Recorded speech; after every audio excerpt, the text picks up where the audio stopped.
Hello, मैं ममता चौहान फिर से अपने यूट्यूब चैनल पर आप सबका स्वागत करती हूँ और आशा करती हूँ कि आप सब अच्छे होंगे, स्वस्थ होंगे, प्रसन्न होंगे।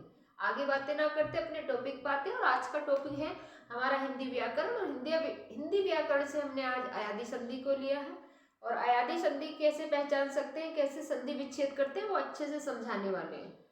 अयादी संधि का हमने पहला नियम लिख रखा है। अयादी संधि कहाँ होती है?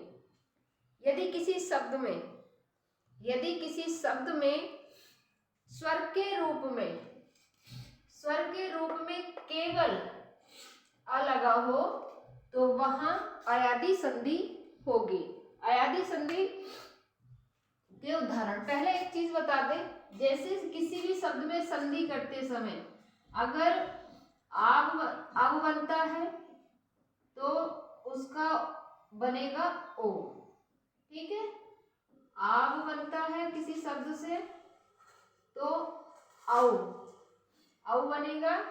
अगर आई बनता है किसी शब्द से तो ए आ जाएगा और आई बनता है तो आई आ जाएगा।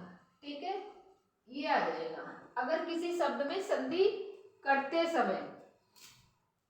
तो अब हम पहला लेते हैं, जैसे पवन, जैसे है पवन। अब पवन का हम संधि विच्छेद करेंगे तो पवन का संधि विच्छेद कैसे करेंगे? सर्वप्रथम हम पा का स्वर निकालेंगे। ठीक है, क्योंकि नियम के अकॉर्डिंग क्या लिखा है, किसी शब्द में केवल स्वर के रूप में, तो पा का जो हम पहले स्वर निकालेंगे, तो पा का जब हमने स्वर निकालेंगे तो आ निकलेगा। ठीक है, ये आधा रह जाएगा। इसके बाद ये व्यंजन वो आधा लेंगे, व्यंजन जो है यहाँ पे आधा लेंगे। ठीक है, तो क्या बना? अब बन गया। तो अब बराबर हमारा क्या था? तो ओ बनेगा। ठीक है, ओ बन गया। इसके बाद जब हमने बा व्यंजन आधा लिया तो इसका स्वर बचता है आ, और ना को हम ऐसे की ऐसे ही लिख देंगे। तो क्या बच रहा है? इसमें अन बच रहा है। ठीक है, अब फिर से करते हैं। देखो, अब जब हम इसको लिखेंगे प्लस और बना हुआ क्या है ओ रखेंगे प्लस और बचा हुआ इधर का ये अन लेंगे, यहाँ अन लिखेंगे। ठीक है, ये अन लिख दिया। अब फिर दोबारा से इसको करेंगे जैसे तो ये वाली मात्रा यहाँ आ जाएंगी इस पे। ठीक है, यानी कि ओ, ये मात्रा इस पे आ गई, प्लस लगा देंगे। अब जब इसकी मात्रा यहाँ आ गई तो अब इसका कोई काम नहीं है। ठीक है, अब सिर्फ डायरेक्ट अन लिख देंगे। डायरेक्ट हम इसको अन लिखेंगे तो इसका जो संधि बनेगा पो धन अन पवन का, ये अयादी संधि का नियम है। इसकी संधि का जो संधि विच्छेद होगा पवन का, पो धन अन लिखा जाएगा। ठीक है, ऐसे ही शैन का एक शब्द और लेते हैं, जैसे शैन। सेम वैसे ही करना है जैसे हमने पवन का करा है। तो अब शा का हम स्वर लेंगे। ठीक है, शा का स्वर निकालेंगे जब बराबर सा का अगर हमने स्वर निकाला तो आ गया, आधा सा रह जाता है। ठीक है, या व्यंजन हम आधा लेंगे, इसमें या जो है ये आधा लेंगे तो क्या बनेगा? आई, आई बन गया। और आई बराबर क्या लिखा था हमने? ये ए आएगा। ठीक है, ये बनेगा ए। जब इसका व्यंजन आधा आ गया तो स्वर बचता है ना, ऐसे ही लिखा जाएगा। ठीक है, ये बच गया इस वाले शब्द में। अब संधि करते हैं, शा रखेंगे पहले। ठीक है, सा प्लस और बना हुआ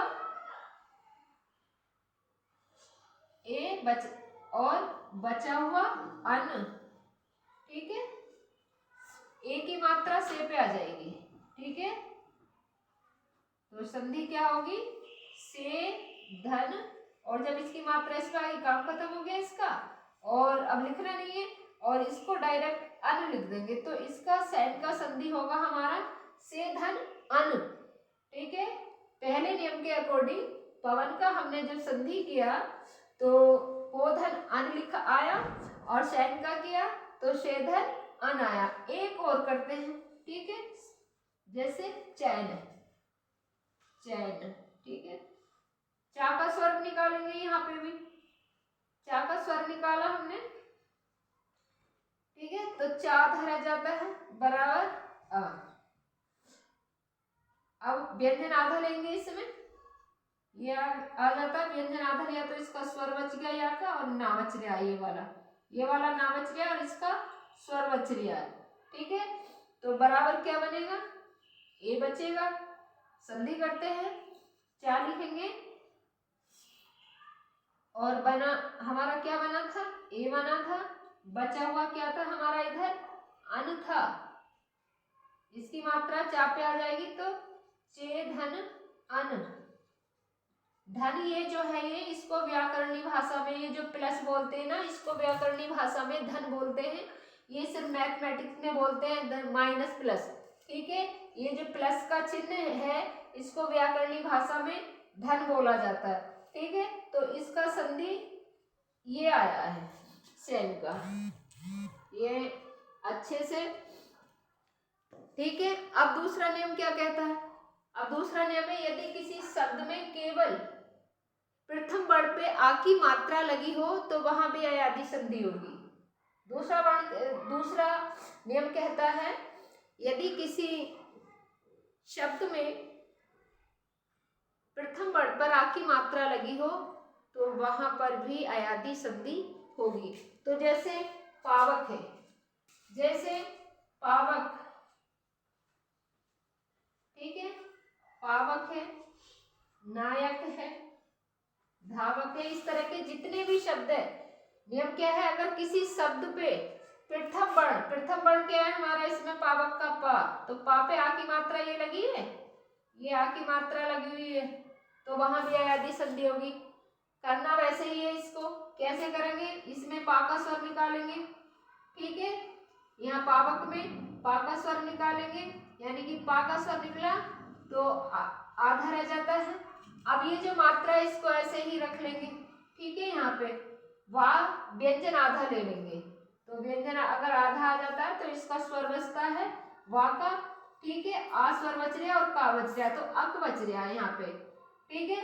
अब आब बराबर क्या बनेगा, हमने लिखवाया था औ, औ की मात्रा, ये दो औ, ठीक है, बराबर औ।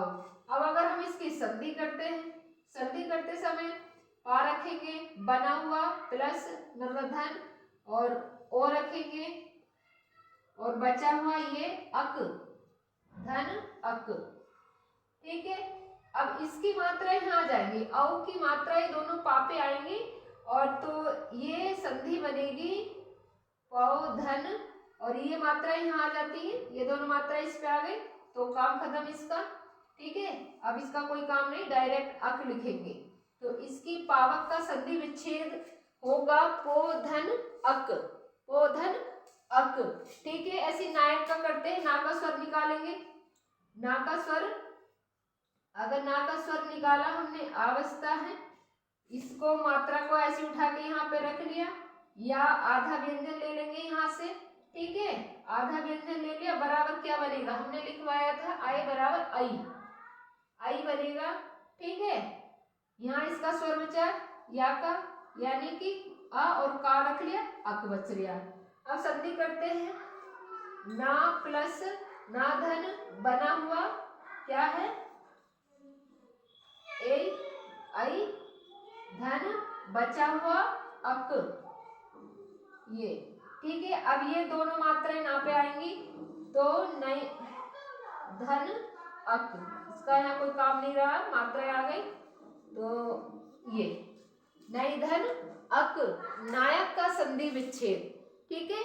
इस तरह से हमने दो नियम बताए, दोनों नियम बड़े अच्छे से बताए हैं अयादी संधि के, इससे सरल और तरीका नहीं कोई हो सकता अयादी संधि का संधि विच्छेद करने में, ठीक है। अच्छे से समझ में आई होगी। आज के लिए फिलहाल इतना ही, आगे फिर मिलते हैं। और जो भी इस वीडियो को देख रहे हैं तो लाइक करें, कमेंट करें, शेयर करें। जय हिंद, जय भारत।